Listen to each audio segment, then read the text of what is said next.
Alors salut, j'espère qu'il se porte bien. Bonjour, je m'adresse très particulièrement à monsieur Geoffroy Fungula. C'est une autorité, c'est aussi un personnage public. Alors comme l'indique la Constitution, nous pouvons s'adresser à une autorité sans pour autant utiliser un langage ordurier. Donc je ferai tout que mes phrases ne soient pas tachées d'une condescendance.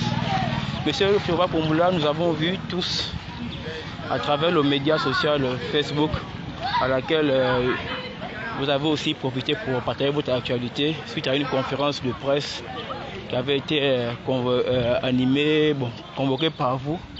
C'est vous qui avez convoqué la presse, c'était bien. Alors vous êtes énervé vis-à-vis de la libération de la famille Bongo, Ali, Sylvia et son fils Noureddine. En vrai, toute la clique quoi. Le fait qu'ils n'ont pas été jugés, mais qu'ils ont bénéficié d'une liberté provisoire pour des raisons médicales. Alors qu'il y a des hôpitaux au Gabon, des hôpitaux de pointe qu'on ne cesse de vanter dans la 5e République. Et vous êtes énervé. Et moi, j'ai essayé un peu de tous vos discours. Et voilà ce que j'ai envie de vous donner. C'est vrai qu'il y a d'autres qui ont réagi par rapport à ça, mais moi, en tant que jeune compatriote et votre cadet, j'ai le devoir de vous dire certaines choses. Vous savez, où vous êtes là-bas, en tant qu'autorité, vous avez fait équipe avec les gouvernants parmi les gouvernants du président actuel. Vous avez fait la transition jusqu'à ce jour. Ce qui fait que s'il y a des plaintes, vous avez le devoir d'utiliser les canaux officiels normaux afin de faire passer votre mécontentement. Par contre, si vous venez comment ça s'appelle, si vous venez sur la place publique, alors vous donnez la possibilité à tout le monde de donner son point de vue sur l'actualité, sur vos sorties. Et vos sorties n'étaient pas forcément propres, avec nécessairement des choses à laquelle on devait prendre comme certains points à développer. Lorsqu'on fait une équipe, comme vu que le chef a commis une bourse selon vous, et qui n'ont pas bénéficié même d'un jugement, parce que vous avez pris des exemples tels que la Cruche et les autres et Mourane-Jami qui sont restés. Oui, il y a vice de procédure en réalité. Si Mourane-Jami et tous les autres ont été pris pour le même délit avec Noureddine Bongo Ondimba, ça veut dire que si Noureddine sort, tout le monde sort. Parce que tous sont associés au même motif. Et il y a déjà problème. Vous voyez. Maintenant, vous, quand vous avez réagi là, vous avez réagi en tant que société civile ou bien en tant que député de société civile. Parce que vous ne pouvez pas vous dissocier de l'un et de l'autre. Ça veut dire que si vous prenez la parole, vous arborez les deux fonctions.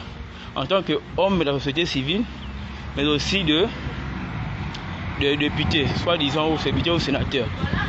Monsieur, mon cher René, Geoffroy Fungula, lorsqu'on n'est pas d'accord et qu'on vient sur la place publique comme ça, le seul moyen actuel pour pouvoir faire passer le message que vous n'êtes pas d'accord, c'est la démission. Maintenant, si vous ne démissionnez pas, excusez-moi, je vais vous dire ce que vous êtes. Ça, c'est ce qu'on appelle de la lâcheté. Pourquoi? Parce que vous savez, parce que vous manquez d'honneur. Et ce n'est pas de votre faute. L'honneur au Gabon n'a pas été enseigné par nos prédécesseurs. On ne nous a pas enseigné. J'arrive. On ne nous a pas enseigné l'honneur.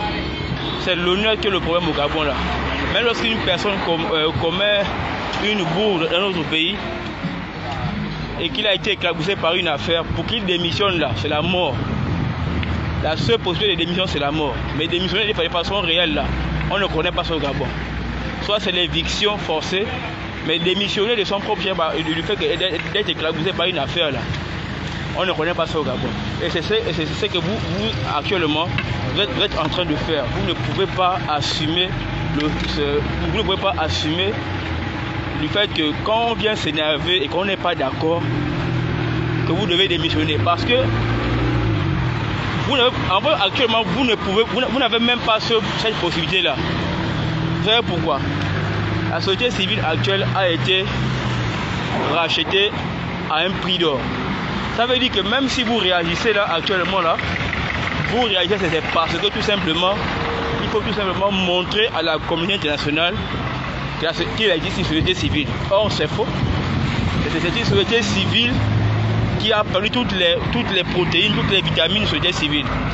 Elle est une société civile tout simplement qui est attachée aux privilèges qu'on lui a donnés. Vous vous êtes vendu à la transition à ce jour. Et comme la veille, vous avez certainement eu de l'argent. Je ne dis pas que vous ne connaissez pas de l'argent. Vous avez eu de l'argent, mon cher grand frère, je vois pour Moula, vous avez eu de l'argent. Mais la quantité d'argent que vous attrapez actuellement là ne vous permettent pas de prendre une position radicale pour dire que comme je ne suis pas d'accord, je dégage. Non. Ce que vous avez fait là, c'est du cinéma. Vous voulez nous faire croire que vous êtes une personne encore crédible. Non. Vous êtes seulement venu jouer le jeu. En réalité, si vous voulez vous fâcher, il y a des moyens. Abidal, il y a des moyens auxquels vous pouvez faire passer votre message. Mais si ce n'est pas ce que vous venez venir faire là, prier, vous récupérer là, ça ne marche pas. Je sais très bien que dans votre tête, il y a quelque chose qui vous maintient du fait que vous ne pouvez pas faire marche arrière. C'est la quantité d'argent aujourd'hui que vous avez. Les privilèges de monter dans une grande voiture et de venir à un poste de contrôle où on ne vous demande pas vos papiers. C'est ça là qui vous maintient. La preuve en est, on a un Georges Paga, aussi bien la société civile libre, qui lui aussi, la veille, quand on a attrapé ces exilés actuels au niveau de l'Angola, il avait un discours où il disait qu'ils vont être jugés au Gabon pour les crimes économiques, pour tout ce qu'ils ont fait. Mais depuis que la famille Bongo est exilée en Angola, mais M. Georges Paga se contente tout simplement à faire du régime, à faire du pain d'un peu de poids. Mais ça, c'est un échec pour lui parce qu'en réalité, il sait très bien que c'est pas possible. Et là, il va certainement revenir comme avant, donc il en profite parce qu'il au fur et à mesure qu'il y a des jours que Dieu lui donne, il s'approche aussi vers la tombe. Et c'est le moment pour lui, par rapport à son combat, même toi, même vous, M. Fumula, et M. Georges Paga et tous les autres, la société civile libre, c'est votre moyen, c'est votre possibilité maintenant de pouvoir avoir un peu de sous pour vous en sortir. Donc M. Fumula et M. Georges Paga, en réalité, tout ce que si vous faites des sorties là, c'est bien pour vouloir montrer à la communauté internationale qu'il y a une société civile. Sinon, elle n'existe pas.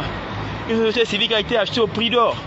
Et vous êtes actuellement oppressé mentalement du fait que, comme si je ne suis pas d'accord et que je m'écarte ou je déclare que je quitte mon poste, vos femmes là, ce seront vos futurs adversaires. Pourquoi? Le luxe qu'elles vivent actuellement avec la nomination actuelle, elles n'ont certainement jamais connu ça. Ce qui fait que elles ne pourront pas vous conseiller ou accepter cette position-là. Elle va refuser, réparer. Et même vous savez, vous avez des chantiers à gauche, à droite auxquels vous montez vos maisons. Et vous êtes proche des finitions et vous ne pouvez pas dire que vous allez quitter. C'est faux. Donc c'est ce que le grand Fumula fait là, avec Georges Paga, c'est lui aussi qui prend la parole, c'est la distraction. La société civile a été achetée à prix d'or. Et M. Georges Fumula, ce que vous faites là, c'est de la démagogie. Et c'est de la lâcheté. Ne venez pas vouloir distraire la population gabonaise. Nous, on a tout compris déjà. Qu'en réalité, vous n'êtes plus les mêmes personnes. Vous pensez qu'eux, ils ont réussi à faire tout ce qui se passe jusqu'à présent de nos mythes de la société civile. Parce qu'ils connaissent à combien ils peuvent vous avoir. Et c'est ça qui s'est passé. Donc même si ils commettent un peu de bourde, bon, ils savent que même quand vous allez parler là, c'est rien. C'est des coups de fil. Alors oui, tu veux... Non, c'est juste pour... c'est un peu de faire ce qu'on appelle bouger un peu. Ah ok d'accord, On connaît que c'est ça. Donc ne venez pas nous distraire. C'était le meilleur que je tenais à vous passer. Et ne soyez pas en colère contre toutes les personnes qui viendront donner leur point de vue et vous dire ce que ils ont vu par rapport à votre sortie. Ce qu'ils ont vu, ce qu'ils disent, c'est réellement ce que vous faites. Il n'y a pas de la quintessence, de la crédibilité dans ce que vous êtes en train de dire. Monsieur Fungula, vraiment, je suis, pour ma part, je vous dis d'arrêter le cinéma là. Quand on n'est pas d'accord et qu'on utilise les moyens normaux, c'est-à-dire que bon, nous, le peuple n'est pas forcément informé de vos situations, on va comprendre. Mais si vous permettez de venir en public et de dire que je ne suis pas d'accord, alors, quand vous n'êtes pas d'accord, démissionnez. Et puis, repartez dans le combat parce que vous voulez faire appliquer la loi. Dans ce cas, vous, société civile, ce que je vais vous demander à ceux qu'on sorte Kelly, demandez à ceux qu'on sorte aussi Vincent et Paul Massassa, demandez aussi qu'on sorte Mouranjami, ou bien vous avez dit que pour Mouranjami là, on ne va pas le mettre dehors, c'est parce que s'il met encore dehors pour le bâtonner avec le coup d'épée de karaté. Non, c'est pas ça la raison. Si Roline est sorti pour des raisons médicales, alors le même motif qui lie Mouranjami à Noureddine, en réalité tous doivent sortir. Mais ce qui s'est passé là, c'est un vice de procédure. Et la conséquence est que le président aujourd'hui est éclaboussé. Et comme il est éclaboussé par rapport à un jugement, et je peux comprendre que c'est une pression internationale qui s'abat vers lui. Du fait qu'il peut avoir des sanctions économiques ou bien, je ne sais pas, des sanctions multiformes. Lui, je peux le comprendre. Mais vous ne pouvez pas parler. Ça, pour vous, il ne faut pas parler. Je suis désolé. Donc, voilà, maintenant, je tenais à vous passer. Soit, si vous n'êtes pas d'accord, démissionnez. Ne vous faites pas chier.